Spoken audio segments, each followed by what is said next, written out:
You're watching the evening edition of News on 2. I'm Adrian Seat. Parliament will be dissolved tomorrow to pave the way for the 14th general election. Addressing the nation in a live telecast on RTM's TV1 from Perdana Putra Complex in Putrajaya, Prime Minister Datuk Seri Najib Tun Razak said he had earlier sought an audience with Yang di-Pertuan Agong Sultan Muhammad V to obtain his consent. Bahawa saya telah pun menghadap ke bawah duli Yang Maha Mulia Seri Paduka Baginda Yang di-Pertuan Agong ke-15 Sultan Muhammad ke-5 dan menyembah warkah kepada Baginda memohon perkenan supaya Parlimen ke-13 dibubarkan pada hari Sabtu 7 April 2018. The Prime Minister also advised the heads of all the state components to seek the consent of the Sultans and the Yang di-Pertuas Negeri to have their respective state assemblies dissolved except in the case of Sarawak so that the elections can be conducted simultaneously.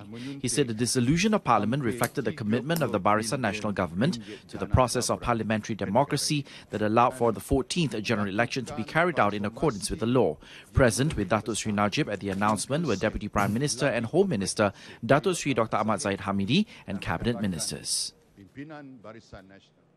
Meanwhile, Datuk Seri Najib also pledged to implement an even bigger transformation, both inclusive and comprehensive, for the people and the country if Barisan Nasional is given the mandate once again to govern the country. Maka insya-Allah saya bersama-sama dengan rakan-rakan saya menjanjikan akan terus menyempurnakan tugas kita dengan bersungguh-sungguh dan lebih berkesan demi mengangkat maruah dan martabat negara agar terjulang gagah sebagai 20 negara terbaik lagi terhebat di pesada dunia menjelang TN50. Datuk Seri Najib, who is also BN Chairman and UMNO President, said that he and Datuk Seri Dr. Ahmad Zahid and the other BN leaders would meet the people across the country to explain and convince Malaysians about the BN manifesto and the plans BN has for the country. Datuk Seri Najib also outlined several achievements of the government since he took over as Prime Minister in 2009. Amongst them is to ensure that Malaysia's economic continues to be stable and competitive and improve the income level of the rakyat. According to the Prime Minister, 2.26 million new job opportunities were created, almost reaching the target of 3.3 million by the year 2020. Apart from that, the government had also implemented various developmental projects for the convenience of the rakyat, including the MRT First Phase project, the East Coast Rail Link project, or ECRL, the Kuala Lumpur-Singapore High Speed Rail, HSR, and the Pan-Borneo Expressway. Jadi setelah menyaksikan sekian banyak inisiatif dan projek kerajaan yang bermanfaat untuk rakyat, mengapa masih ada pihak-pihak yang tidak senang hati dan berterusan mentohmah kita sebagai sebuah negara gagal? Di sudut mana yang dikatakan gagalnya? The Premier also cited other achievements such as providing various kinds of special incentives for the well-being of the rakyat and realising the National Transformation Plan or TN50. This has been proven as 99.4% of the Barisan National Government's pledge as of February 2018 have been fulfilled.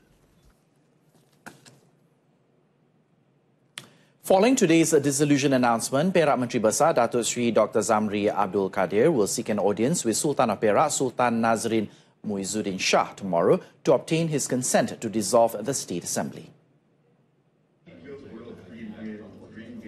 Speaking to reporters today after chairing the last meeting of the State Exco in Ipoh, Datuk Seri Dr. Zamri said he will meet with Sultan Nazrin Shah at 11 a.m. tomorrow.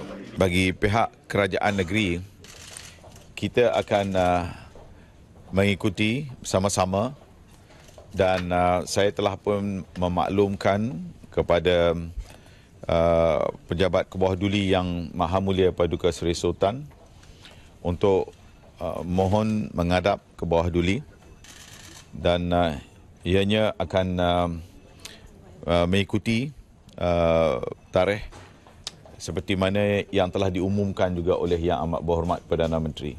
Asked about his manifesto, Datuk Sri Dr. Zamri added that he had conducted a series of discussions to streamline it before presenting it to the people. In the last general election, Barisan Nasional won the state with a slim majority of 31 seats out of 59 contested.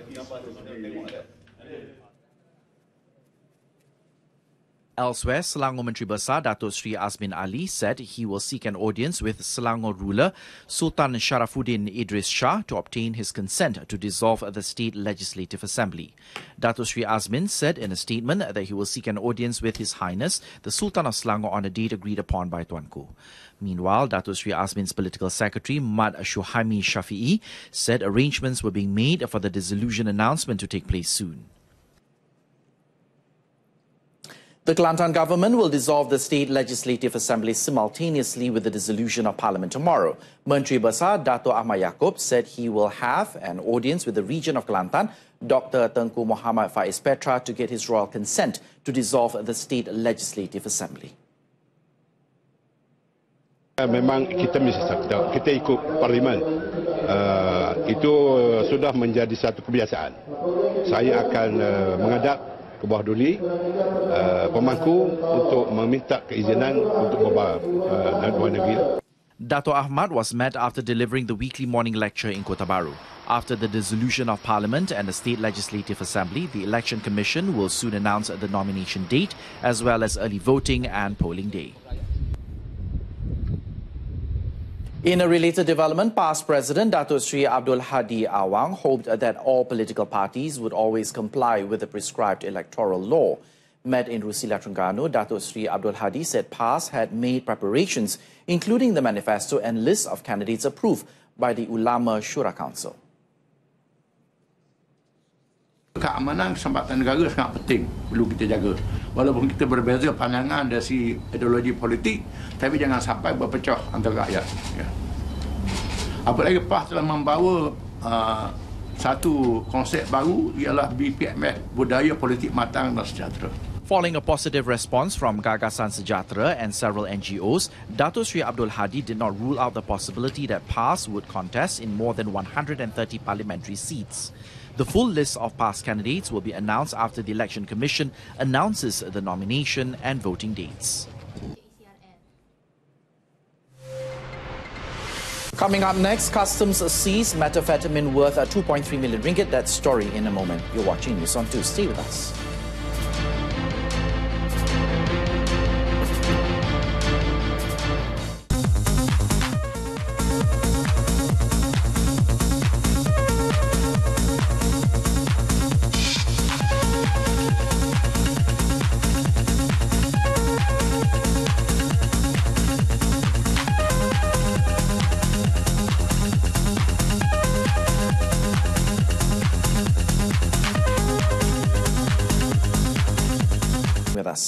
The Bacha district in Kelantan is poised to emerge as a centre of educational excellence. According to Majlis Amanah Rakyat or MARA chairman, Datuk Dr. Awang Adik Hussein, the recent establishment of the MARA Professional College in Tawang near Bacho will open up opportunities to 1,000 students in the state.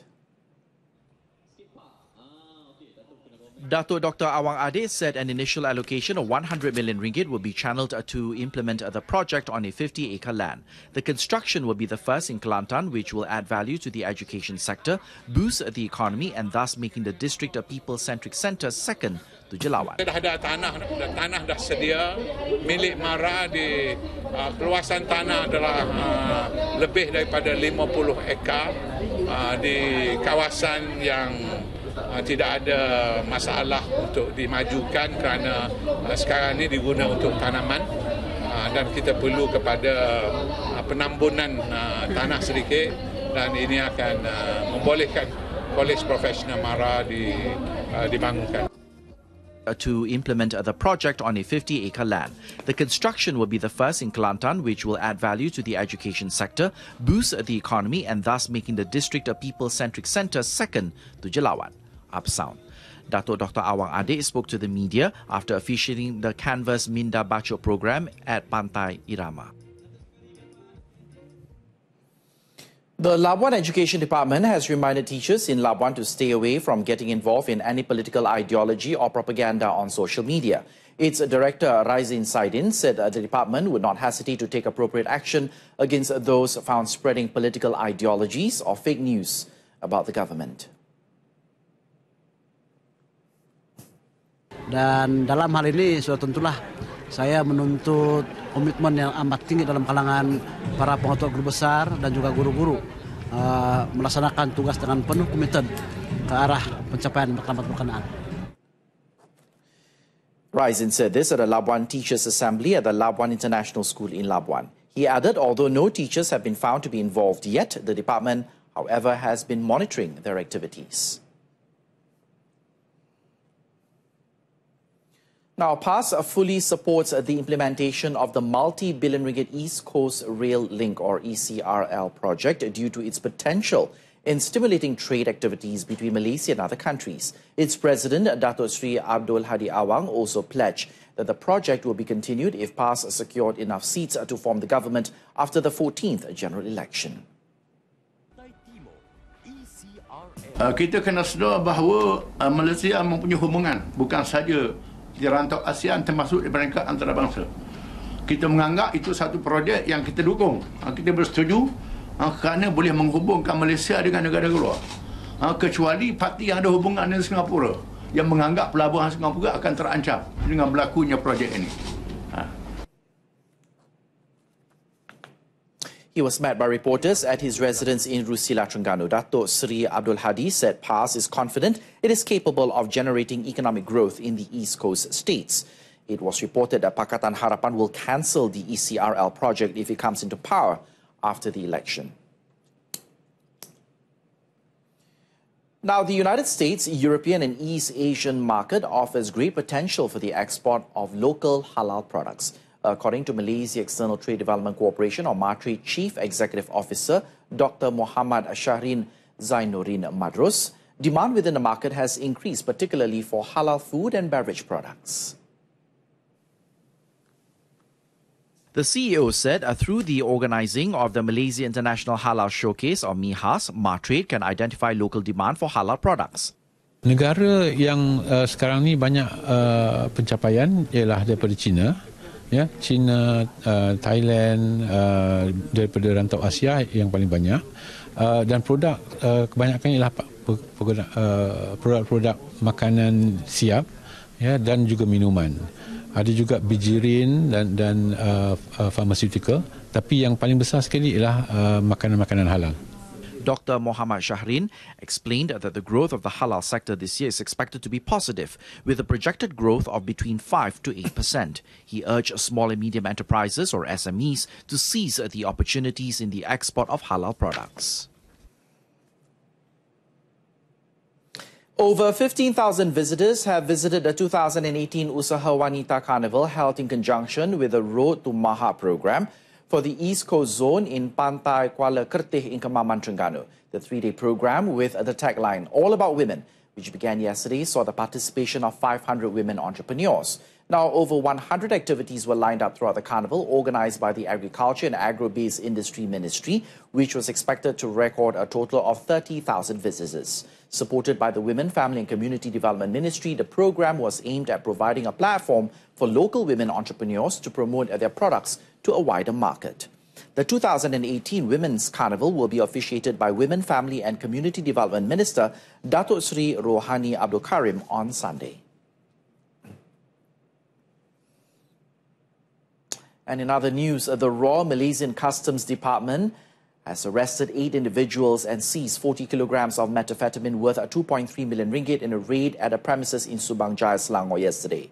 Its Deputy Director, Datuk Zulkifli Yahya, said the 8 p.m. raid was made when the department followed a suspicious container from Port Klang, which declared to contain salt brought in from a port in Chennai, India. Dato' Zulkifli said a total of 7 Bangladeshis were found to be filling up a store with 400 sacks of salt while being monitored by a local Indian man. It was discovered that 20 out of the 400 sacks contained methamphetamine. Dalam buat pemeriksaan rapi, kita dapati terdapat Tupperware yang di dalamnya ada methamphetamine yang dibalut dengan kertas luksina. Dan daripada 20 guni itu, berat metafetamin yang berjaya kita kesan ialah seberat 40 kilogram dan bernilai 2.3 juta. Speaking in Nilai Negeri Sembilan today, he said all those arrested have been remanded beginning on Tuesday to facilitate investigations, and the case is now being investigated under Section 39B of the Dangerous Drugs Act of 1952.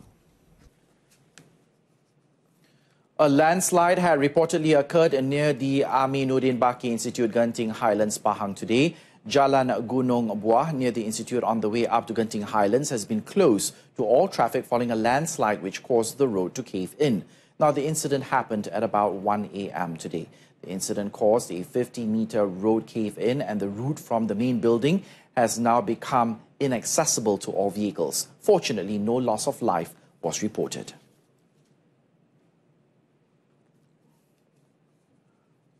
Bomber telah menggerakkan satu rumah jentera daripada Balai Bomber dan Penyelamat Genting Highlands dengan keanggotaan ramai 6 orang ke lokasi. Kita sampai ke lokasi lebih kurang jam 8.51 pagi. Semasa sampai ke tempat kejadian, kita dapati berlaku runtuhan tanah yang melibatkan jalan raya di kawasan tersebut, di mana runtuhan tersebut telah menyebabkan kedua jalan tersebut terputus hubungan, maka tidak boleh lalui kenderaan, dan di mana anggaran keruntuhan lebih kurang 50 meter. Pahang Fire and Rescue Deputy Director Muhammad Sani Harul said this when met by RTM today.